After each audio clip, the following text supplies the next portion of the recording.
But here's our bond financing period, and we'll kind of break this out.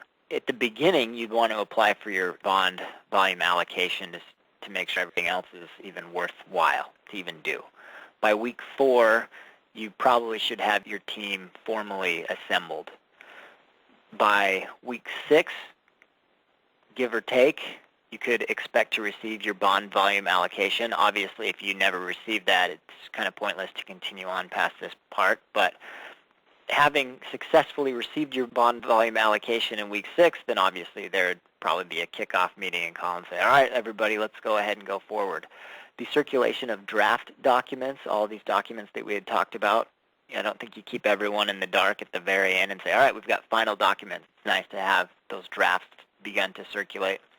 Publish that TEFRA notice that we talked about so that you can have the TEFRA hearing 14 days later, or at least 14 days later. You'd have your substantially final documents, get those all submitted to the issuer. Remember, they're the ones who actually have to issue these things. They'd want to obviously review everything, and they'll have their counsel. And then the issuer would approve the bond resolution, and we'd sell the bonds in week 15 and then close the financing. And what's the difference between selling the bonds and closing the financing? When you say, what does closing financing mean?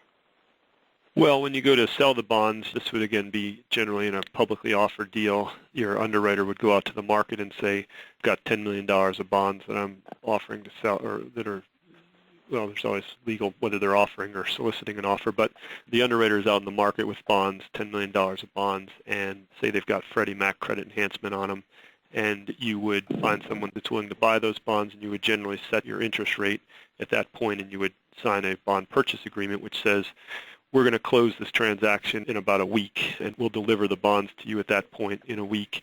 The interest rate will be 5.5%, and we'll deliver you $10 million of bonds, and at that point you'll give us $10 million to purchase those bonds. And so you sell your bonds first, and you sign the BPA, and that's considered, I think, when you've sold the bonds. And then you close the financing maybe a week later, which is when everyone comes together and says, all right, this is going to be, we know what the interest rate, we know we're going to have to pay our bondholder. Let's make sure that works, that the note rate is going to be based off of, what you need to pay on the bonds plus some other charges. So you look at all that and you check the real estate and make sure everything's good.